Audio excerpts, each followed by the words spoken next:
All right, I'll do a little intro. All right.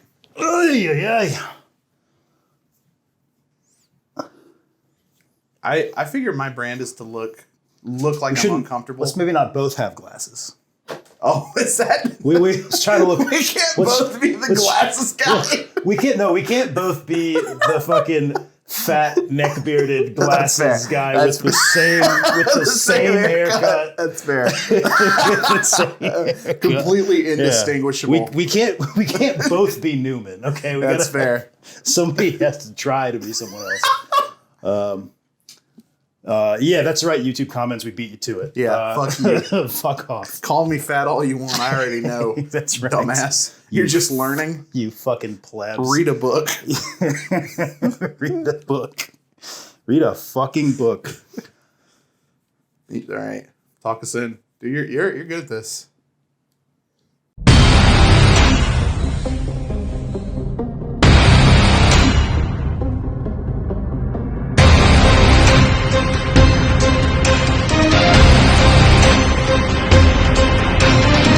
Hello, everybody. Welcome to the first ever episode of Big Bother, presented by Wizard House Media. This is a podcast about the reality TV show or series, Big Brother. And I've never seen it.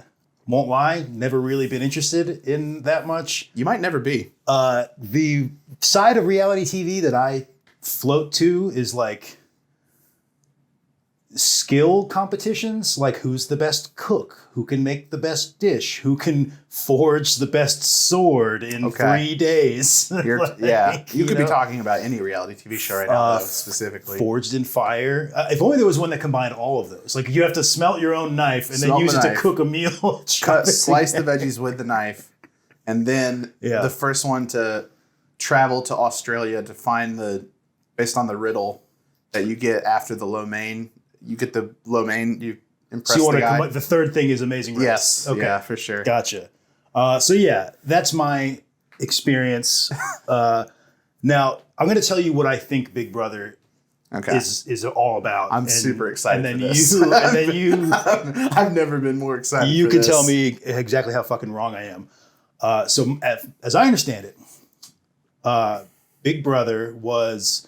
Or is. It's ongoing? Yes. Ongoing. Very ongoing. Big Brother is a series that puts a bunch of people in a house. It's basically like the real world, but they kick people out. Like it's a competition. It's like the real world was a competition. Yeah. And if I'm not mistaken, was it... Road Rules? Was it a British show? Dutch. It started in Holland. Okay. It started in Holland, but it was at its biggest in Britain, as far as I know. I don't know of a place that it was a bigger sort of media phenomenon than Britain. Mm-hmm. Maybe Nigeria. I think they also have a huge Big Brother production there. But I think those of us like in the English-speaking countries know of Great Britain's Big Brother the best. Okay, and is that the one that's currently ongoing?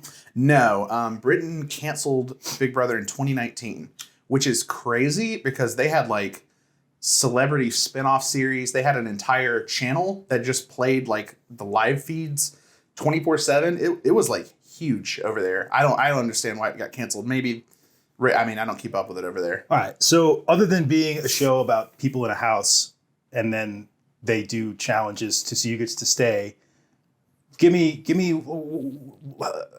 more specific. Like, tell me why you've been watching it for 24 seasons, 22 seasons, however many seasons. So to revisit what you were saying, right? The part of reality TV I like is has to do with like interpersonal relationships and specifically like survival social engineering games. I'm a big fan of Survivor. So you're here for the drama. Yeah. Well, yeah. Oh no, it's great. It's dramas. It is great when they fight. So gotcha. If I had to point to reality shows that I like that aren't specifically game shows, I would say like very guilty pleasure stuff like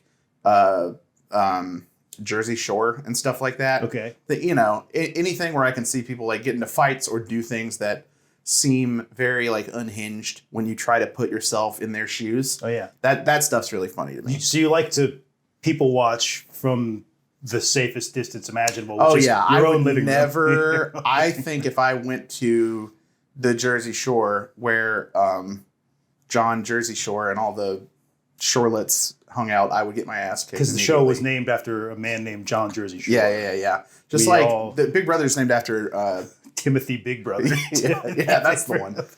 Famous Dutch name, Timothy. Yeah. Yeah, Timothy Big Brother. Sorry, it was Timothy Von Brother, but they changed it when they were escaping the Nazis.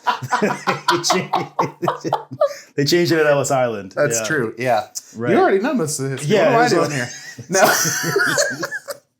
Okay, so what I like is shows where you get to see people manipulate people, where you get to see people do things that seem like these big, hefty ideas that you only see in movies, like pulling off some big master plan, or like rigging a competition, or like manipulating how people feel and think and act for your own gain. It's really cool. You're here for the mind games. Yeah. And it's cool, and like, you know, you can't like go out and like do it to your coworker because you would be a terrible person. Right. But if everyone knows ahead of time that we're here to play a game, it doesn't feel like immoral and terrible. And like things happen on the show that are like bad. Well, sure, there's horrendous. A line. There's still a line, but the line is it's different than it would be in the actual reality. I would never go out and just like gaslight people like all the time. Well, that's why as far as you know. Yeah, well, it's like there are a lot of board games that are popular now that's part of it. Yeah. You have to, the point of the game is to lie. Yeah. And like what's the big popular one is what, Werewolf or whatever. Werewolf, right? There's Werewolf, Secret Hitler, Avalon. Yeah. I play a lot of these types of things. Yeah, and the point is among friends, lie and not get caught doing it. Yeah. And so obviously there's a line. Yes. Like you don't want someone to go home crying. Exactly. But these are your friends. Yeah. If it's Big Brother, you don't know these people. And there's money involved. Yes. Right? There's a prize. I assume there's $500,000. Holy shit, dude. I would cross the line. I would cross any line. No, lots of people do, and I think most people don't really look down on them for it because it's a life-changing sum of money. Absolutely. I think in newer seasons, so there's currently, at the time of recording, they're airing season 24, and I've seen seasons 2 to 18 to completion. Mm-hmm. And I believe at some point in the near future, the prize money gets adjusted for inflation up to $750,000. Oh, wow. So it was $500,000 up until pretty recently. If only every other industry would follow suit. No, that's not. That's simply your boss needs another yacht. So that's like, obviously they can't do that.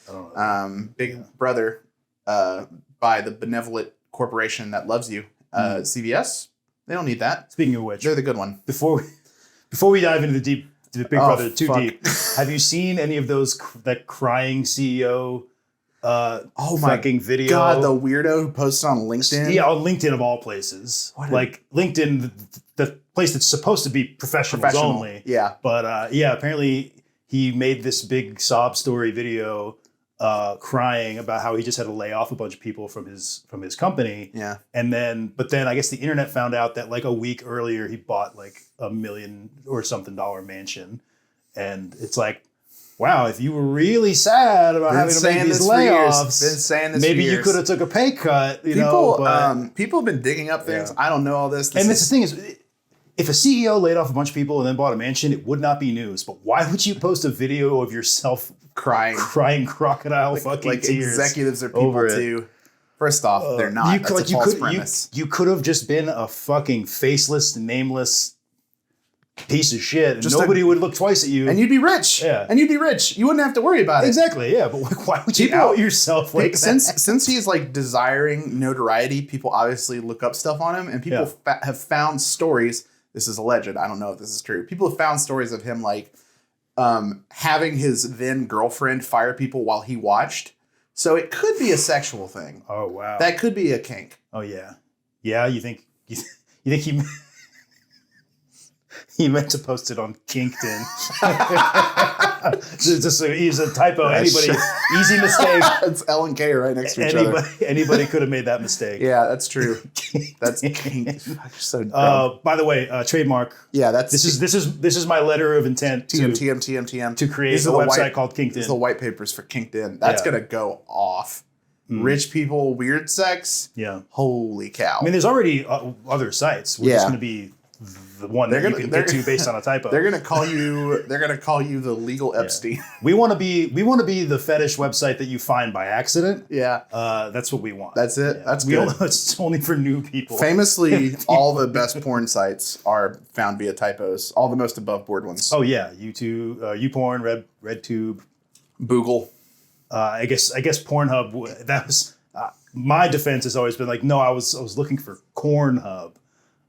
You've had to defend I in wanted your to life being no, found it's on a Pornhub. hypothetical scenario. Yeah. I'm making Very this up. shower argument energy on this one. Yeah. Okay, can I tell you about Big Brother? Are you ready to enter the Sisyphean nightmare that is me talking about this? It's not too late to back out. I think it is. I'm at your house now. All right. All right. Big Brother, give me the lowdown. We're going to try it. So for anyone watching, this is going to be one episode per season of the show. Yeah. So it's not going to be too grueling. Okay. Because there's several hundred episodes of this show. Yeah, there's there's like roughly on average like 20 to 40 seasons per episode. It's a wide range. Yeah. So we're going to start with season 1 and 2. So I figured the first thing we could talk about was the creation of the show when it came to the US in season 1, and then how it changed from 1 to 2, because there's a lot there, and then season 2 can be like an episode because things are like absolutely. When we get into it, you'll understand. All right. Well, here it is. Big Bother, episode 1. Take it away. Okay.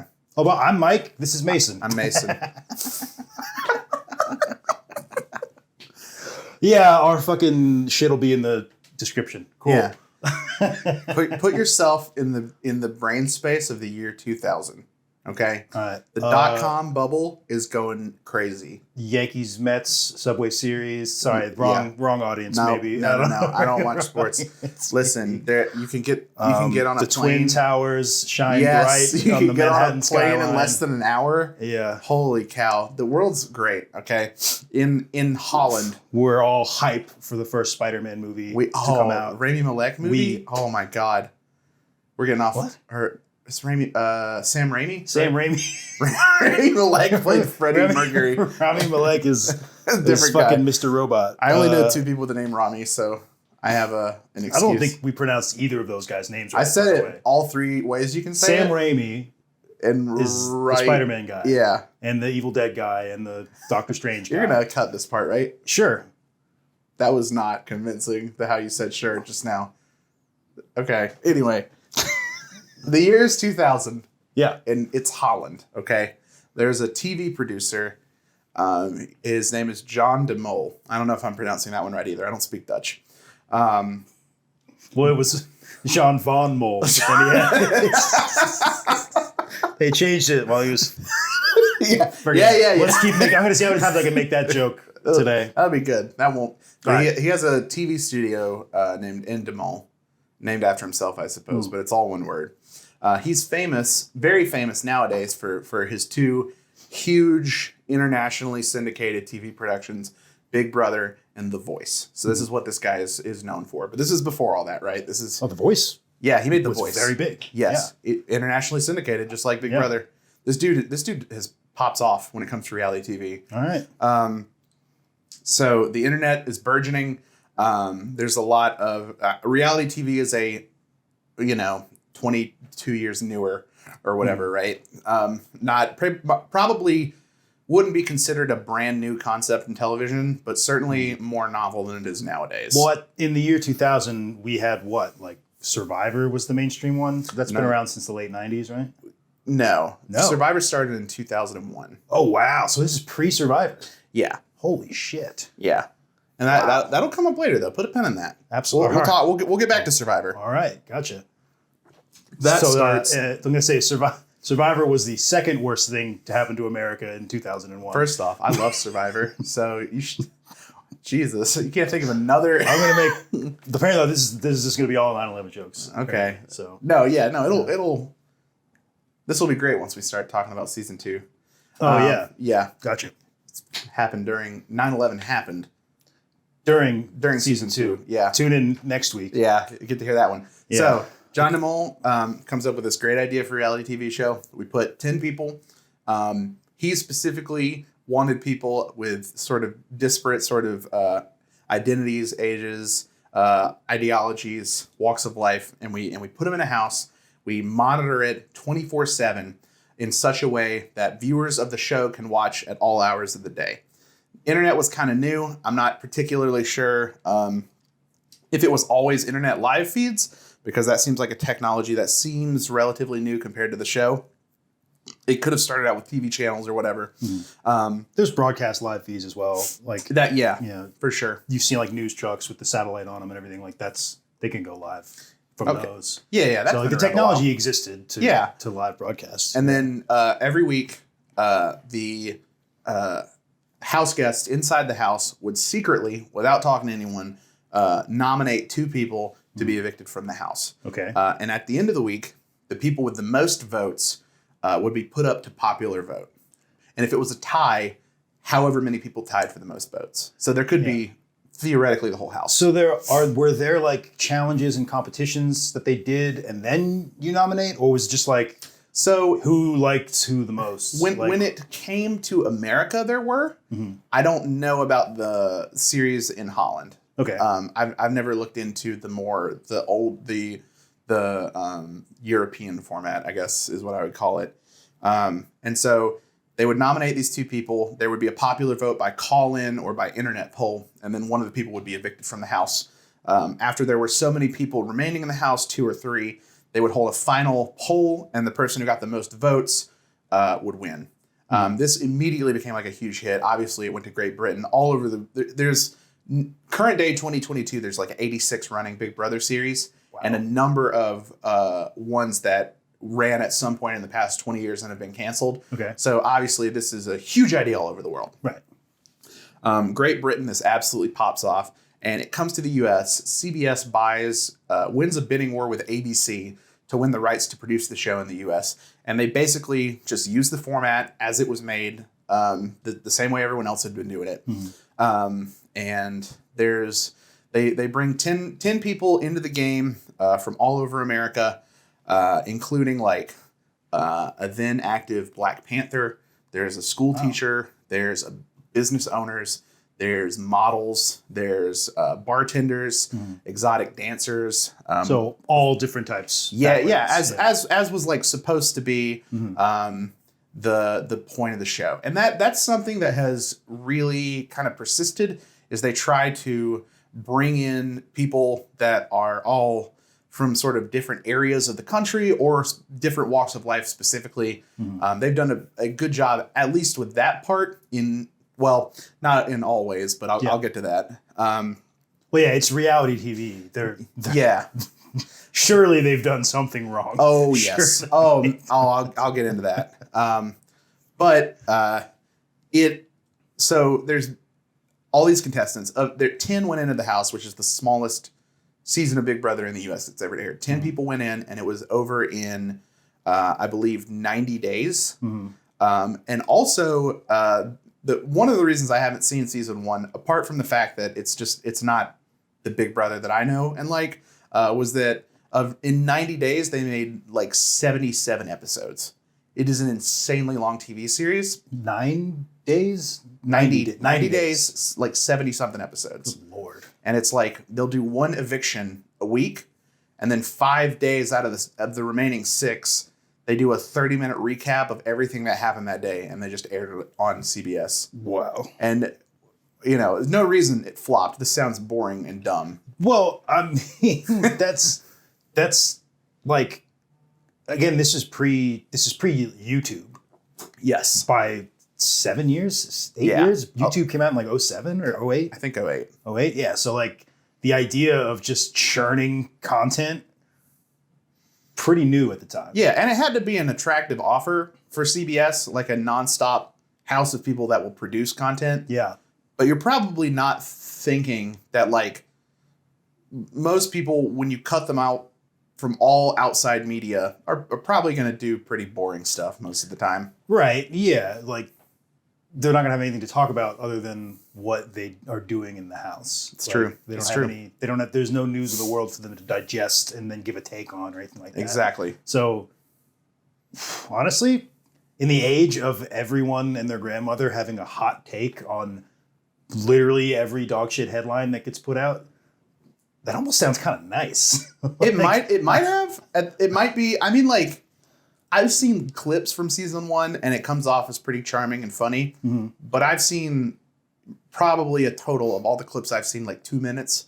And those are like the gems of like 35 hours of a season. So like, I don't want to sift through. You know what? Yeah. Sifting through a 24-hour filming cycle to find 5 minutes of content. Yeah. God, does sound egregious. And so of the contestants that go in for season 1, there's 2 that matter, basically, as far as I'm concerned.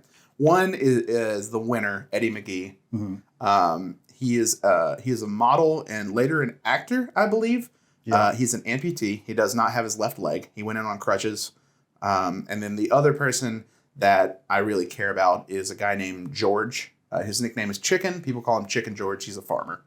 Chicken George. If you imagine what a guy named Chicken George might look like, and I think you probably have a very accurate picture of Chicken George in your head. Right off the bat, I immediately started thinking of the old redneck farmer from The Waterboy with Adam Sandler. He's much shorter and broader than that. But he's still overalls, hat, impossible to understand? Yeah. Okay. Kind of like that. All right. I mean, he's very nice. He's a charming guy.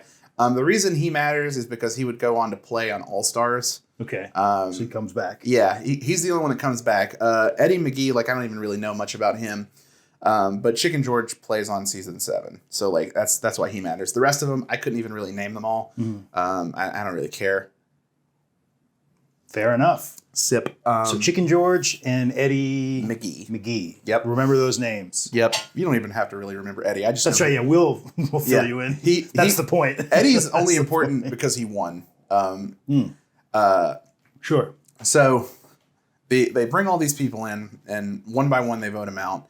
The first week they get a guy out because the way competitions work is they get a food budget for the week and they have to shop for themselves. They'll bring in like a grocery list and they shop with their budget. The way the challenges work, if you can really call them that, is they wager a portion of their food budget. They get a challenge, and then if they complete the challenge, they double the portion of their budget that they staked on the competition. So the challenge was literally like managing a household. Like, no, it would be stuff. Budgeting your food. Yes. Yeah, like that's the thing. That's like if they made home economics class in high school into a game. Yes. And the challenges would be stuff like, can you build a 5,000 piece puzzle in a week?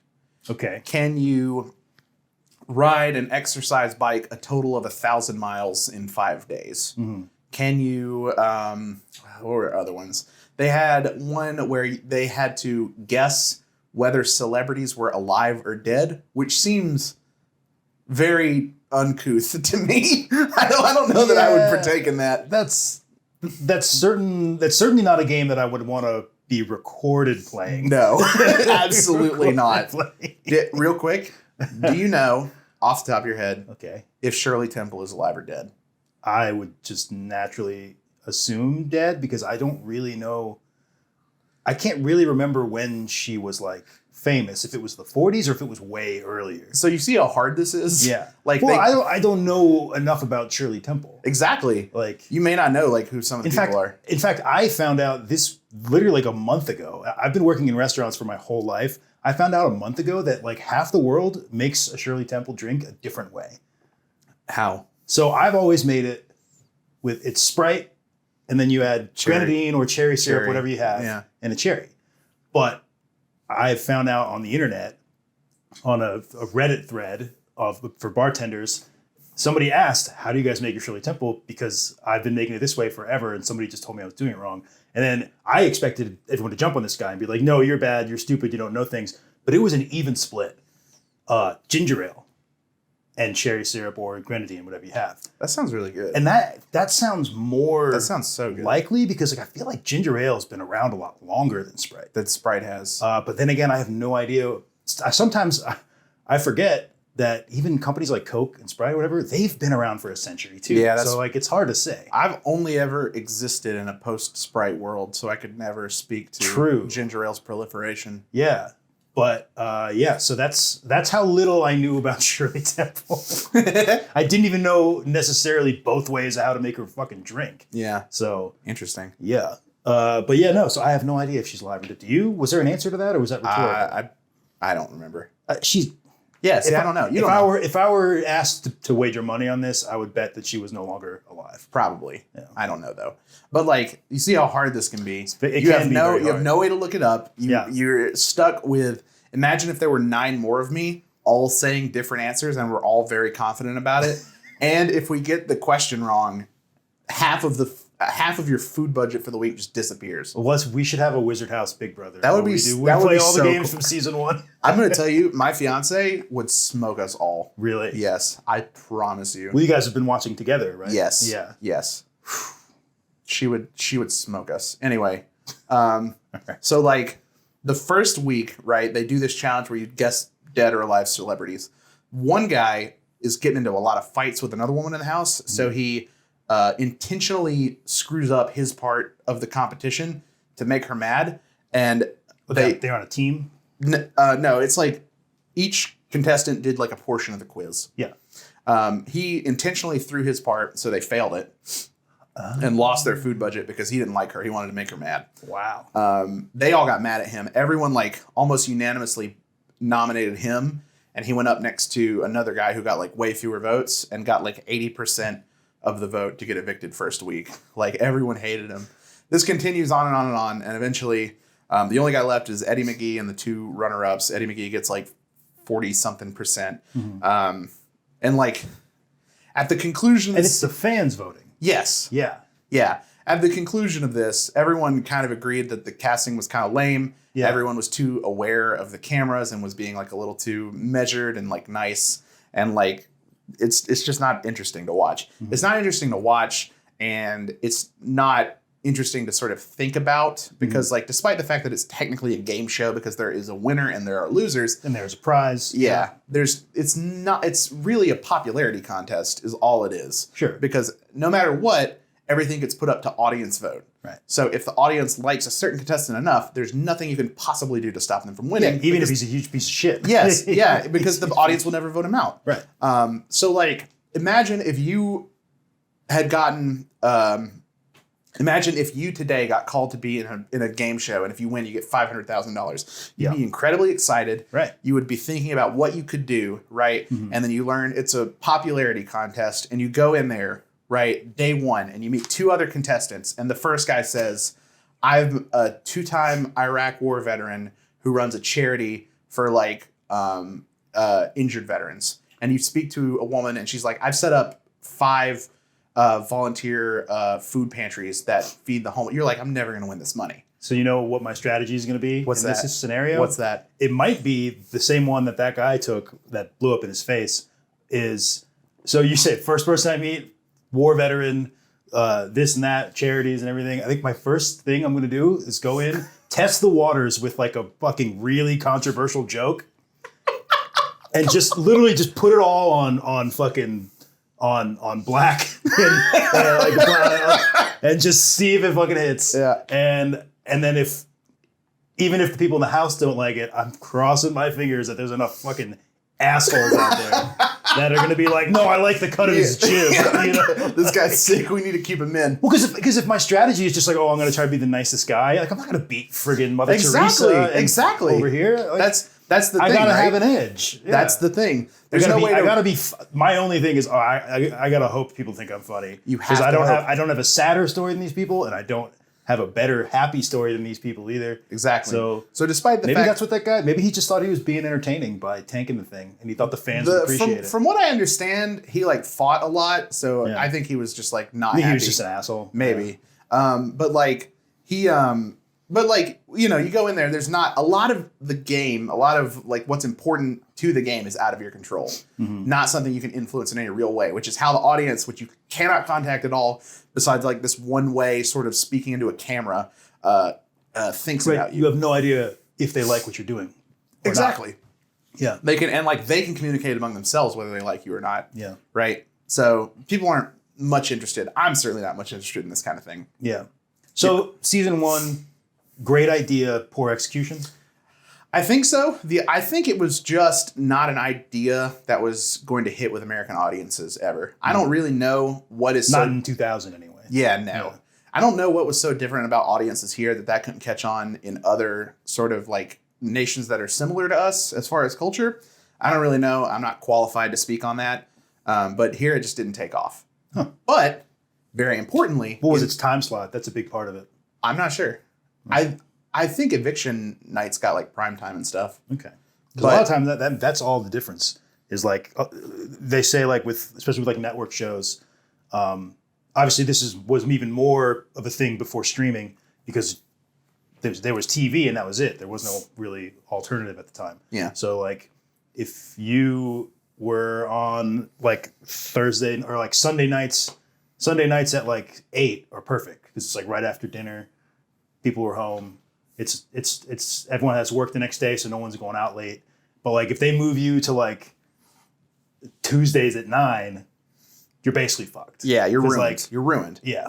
Now I don't know what time slot they were on, but I do know it was 6 times a week. Mm-hmm. So wow, they were on at least one of the good days. Wow, I have to imagine. Well, that's the other thing too. Is like 6 nights a week. Like I feel like again, this is before YouTube and all these other video platforms where you can just find a backlog of this stuff and grind through it. Yes, like, I feel like 6 nights a week. If you miss the first 2 nights, are you interested in it when it's on? No, probably not. That's another reason I think why it probably failed back then. It could that could have something to do with it. And I'm not sure how our format for that season compared to the international versions, but like I mean, like just like you would imagine, it flopped like tremendously. It's unlike any other TV show, and you know, regardless of like what people think, TV shows are made the way they are for a reason because, like you know, we don't make one series that runs continuously in a continuous non-rerun fashion 6 times a week for a reason. Plus, that would suck. Plus, too, is like you got to be able to sell ads. Yes. So if nobody's like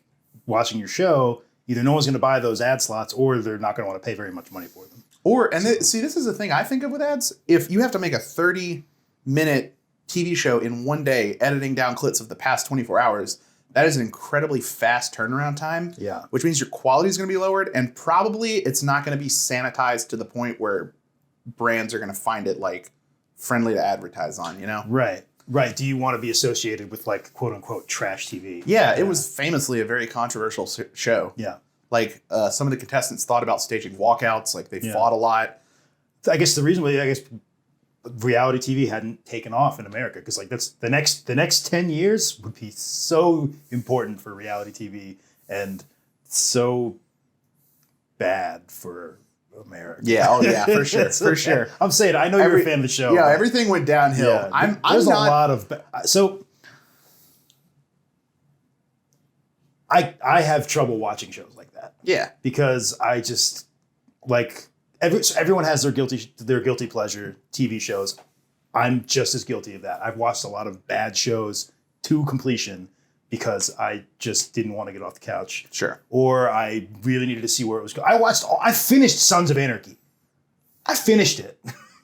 I'm not proud of that. Did it get bad towards the end? It got bad almost immediately. Oh, no. The first couple of seasons were like cool because I'd never seen a show about like biker culture before and I didn't know anything about it. And I was like, oh, like that's cool. Like I wonder how much of this is accurate. And like it seems accurate because it seems so specific and all this. I'm like, oh, it's cool. There was action, violence.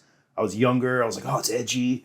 And then like literally I started hating it by the end of the second season. And I watched all of it. And I think it went like 8 seasons or something like that. This is like one point in life where my preconceived notions helped me because I categorically hate all people who drive motorcycles. Fair enough. Prejudice is good. Batman. Yeah. Yeah. You hate Batman? Robin. Yep. Hate him.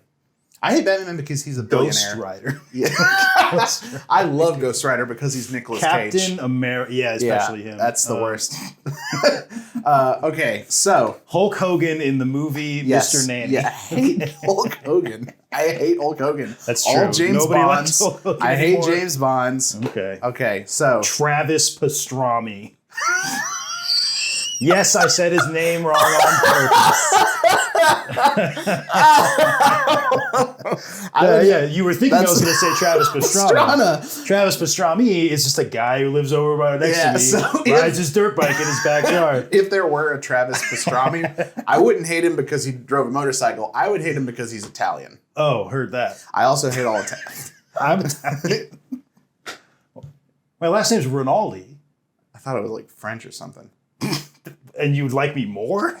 Yeah, than an Italian. Oh, wow. God, you think you know a guy. You think you know a guy. Fucking apparently Mason doesn't like Super Mario either. No. Piece of shit. Mario's Japanese. He's Japanese Italian. Fuck. He's a Japanese caricature of what an Italian plumber might look like. Yeah, so he's funny because he's making fun of Italians. He's cool.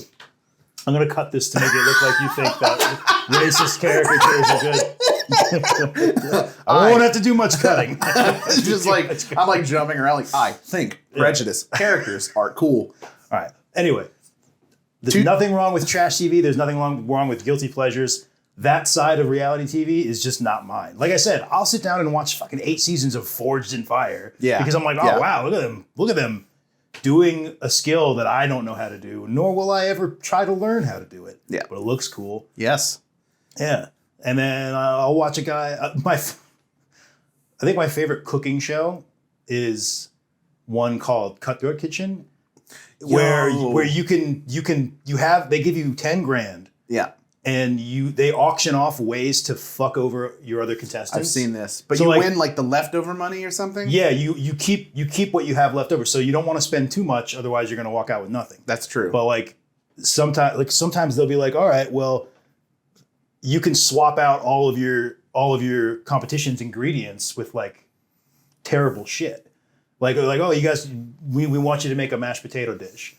Or like a dish with a side. So use a potato in your dish. Or yeah. Like any kind of potato, French fries, baked, whatever. And then they'll be like, oh, well, you can buy this box of instant mashed potatoes, and they have to work with that. Even if their plan was to make French fries, now they got to use instant mashed potatoes. I see. So and then they bid on who gets to use that and who they get to send it to. That's kind of sick. And so that's kind of funny. I've seen people that they take away their good chef tools and they make them use stupid shit like children's toys. One guy had to use Fisher Price children's easy bake shit, and he had to finish his meal. And I'm like, I don't even care how staged this is. It's hilarious. That's so good. I don't care if it's fake. It's fucking funny. So good. Yeah. Anyway, that's my side of reality TV. I like watching people do a thing where, is it always fair the way that they're judged? No, but they at least have a shot at making something good. Yeah. And then I can have an opinion on who I think should have won. That's not just based on who you like more. Oh, hey. Yeah. You're going to love when the format changes then. And to speak to your point about trash TV, I don't make any sort of illusions about what I'm watching. 90, I'd say, % of the people that are contestants on Big Brothers throughout the years are huge scumbags. They get into trouble for the most insane and vile things ever. A lot of them are just normal people that are acting crazy because they're in an environment that is an emotional boiler room, right? Stuck with people they don't like. And we all maybe recently went through something kind of like this. Yes, maybe famously as a planet, we all as an entire world. Yeah, but and then you have this constant looming paranoia that if you screw up too hard, you lose $500,000. So obviously people act in pretty terrible ways. Right. It's trash TV. It's trash TV. I don't make any, I'm not fooling myself. Sure. It's what this is. But after season 1 flops, right? The year is 2001, and in early 2001, a new reality TV show absolutely pops off on CBS. It is a smash hit called Survivor. Okay. Survivor works a little differently. However, the premise is loosely sort of the same. There's a group of people.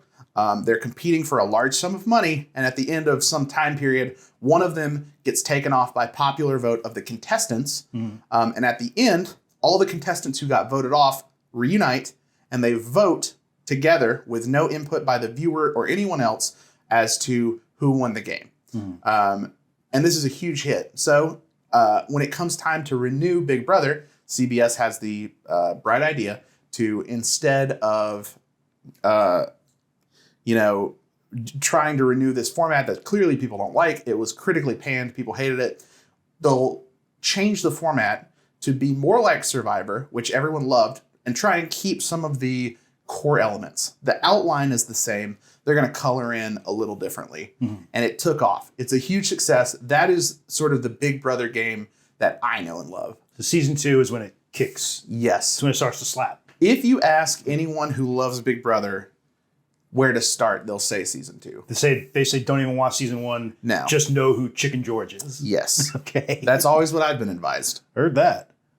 All right. And so the differences are as follows. First big one. Every week they hold a competition that is the house guests do not work together. They are all competing against each other for a position called the head of household. Okay. If you get head of household, you cannot be voted out that week. Mm-hmm. You elect 2 people, and the remaining portion of the house, beyond the 2 nominees and the head of household, vote for one of the 2 to be evicted. This is how people get kicked out. They also cut the number of times Big Brother aired in half. It would air 3 times a week for an hour apiece. There would be a live eviction episode. There would be a head of household competition episode, and then a food and luxury competition episode. Food and luxury competition? I'll get into that. Okay. It's crazy. It's not an idea that stuck necessarily, but this is more season 2. Yes. All right. This is how season 2. This is the rules for season 2. So should we do that? You want to roll that into the season 2 ep? We are rolling up just past 40 minutes. What do you think? Or you want to lay out the rules? I'll lay out the rules. Lay out the rules. All right. So that way I don't have to lay out the rules at the beginning of the season 2 episode. Gotcha. Okay. We can do a quick recap. Okay. Yeah, exactly. So there's a head of household. That person nominates 2 people, and one of the 2 people gets nominated or voted at. This is pretty clever because in each HOH competition, the previous HOH cannot compete. A head of household. Yes. For those who are not keeping up. HOH, head of household. So if you already won, you can't win again? You can't win the next week. You can compete. You have to take a week off. Exactly. Gotcha. You can't do it twice in a row. Exactly. Gotcha. Cannot be HOH twice in a row, which means if you're HOH, there's one person in the house who's pissed off at you because you put them up for nomination, potentially killed their dream, and they didn't get voted out. So now they know you would like them out of the house. And 2, the same person, if they happen to be good at all the competitions that CBS sets up, can't simply win their way to the end. They have to do some kind of social engineering. They have to make friends. They have to be able to not get voted out in retaliation for being in power one week. Okay. And the audience, it doesn't vote anymore. No, they don't. Yeah. There is a corner case in which America votes on a winner. That is if so the way it works is at the end, all of the previous house guests reunite and vote on a winner. Mm-hmm. If in the event of a tie, America will cast the deciding vote. So they're the tiebreaker. Okay. Yeah, that's the only time that happens. And as far as I know, that has never happened. Okay. Because they intentionally, like in season 1, there was not a tie. And after season 1, there was always an odd. They would only bring back people who were evicted after a certain point, such that there would always be an odd number of voters. So it would be only 9th through 3rd place, or 10th through 3rd place. So there'd be 7 voters. You can't have a tie. Gotcha. In some cases, there was one instance where someone was removed from the game for breaking the rules after the jury phase had started. Yeah. But that one did not end in a tie, thankfully. And then the third thing is if you are working with other people in the game, you can talk about who you're going to nominate. It used to be nominations were made by vote in secrecy. You could not talk about who you were going to put up. Now, you can talk about who's best to put up next to the person you want out. You can try and put someone, if you're going to nominate 2 people and you really want one person out, you might want to put them up next to someone who everyone in the house likes and would never vote out. Right. To ensure that the thing that you want to happen happens. Now, so there's more room for conniving and strategy. Exactly. As opposed to just like, I hope the audience likes me. Exactly. Yeah. Okay. So that there's an easier way to manufactured drama for the audience. Oh yeah, for sure. Yeah. For sure. And Plus, then you also get people talking about it. Because like if the audience is voting somebody out and 75% of fans voted them out, no one's going to be talking the next morning about like, oh, I disagree. I think exactly. It's like, no, you're all pretty much in agreement. This guy sucked. Now you can be like, well, I don't like how they did him dirty, and I don't like how this person's still on, and this and that and that. So now you have more people making secondary content about your shit, blog posts and shit like that. Podcasts. I mean, this is 2001. I guess they were maybe just getting started. Yeah. Podcasts, probably. I don't know that like commentary around it started. There were fan websites. There were definitely fan websites. There were definitely blogs. Yeah, 100%. For sure. Those were like kicking off probably since like the mid 90s. That happened. So there's been like there can now be such a thing as like heartbreaking evictions, right? Before it was just like, well, everyone wanted this guy gone. Of course he left. Now it's fans mostly agree. Now it's like, holy cow, this was like so dramatic. The guy I wanted to win so badly was so close, and he got voted out, right? Yeah. Stuff, things like that can happen. And the final thing that is different, and this is my favorite thing, you can attempt to rig the outcome of competitions as far as the rules allow. This has happened from season 2 in every subsequent season. Because head of household, there's like a power balance. It causes a lot of people to have strong feelings about you. There can be competitions that it might be more or less advantageous to win. There can be competitions that you want people that you're working with to win, but not yourself. And so far as the rules of the competition allow, you can attempt in some way, in some capacity, to rig the outcome. Mm-hmm. It might be as easy as you throwing the competition if you would not like to win it. It could be as complex as reaching out to lots of other people in the house to say, like, let's do whatever we can to make sure, like, Jeff doesn't win. Something like that. There's more room for collusion, more room for straight up dickery and skullduggery. Oh, yes. Yeah. And the lengths that people go to are, especially in like later seasons, once they start using competitions over and over every year because like fans like them, it becomes insane. They've actually had to retire some competitions because the contestants figured out ways to like ensure the outcome that they wanted. They're too riggable. Yes. Yeah, too workable. Exactly. Yeah. It's too easy to stack the deck. Like things need to come with some amount of risk if you're trying to ensure an outcome. And like some people have found ways in some competitions to just remove all risk or at least liability. Gotcha. It's nuts. Well, shit. So now you have a game show. Now we got a game show. We're much closer to what we like, what reality TV is, what the standard, the gold standard for reality TV is. Yes. Which is people competing in bullshit games. Yeah, exactly. And arbitrarily voting each other out. Based on dickery and balance an egg on their head and like walk an obstacle course or some crazy stuff like that. Yeah. Something that real world skills never apply to. Yeah. Simply know, or just like putting together a comically large 10-piece puzzle, but the pieces are heavy. Yeah, right. Take a thing and then make it bigger or smaller. Exactly. Exactly. You could make Big Brother competitions today. And you can see these little things like that still going strong in little bits and pieces in other reality TV shows. Like talking about comically large puzzle pieces that you have multiple people have to move them. They're that big and they have to do this and all that. How different is that from giving the chef tiny tools to use? Exactly. Like it's the same concept. It's just trash. It's trash. It is all trash. It is all trash. And it's so probably trash. All the people you love and adore are bad people who are on these shows. Yeah. Yeah. And like, it's usually bad people on Big Brother. Yeah. But like seeing them be able to manipulate people, be able to finesse their way to another week when everyone wants them out, it's like, that's where the juice is. Yeah. That's what I love.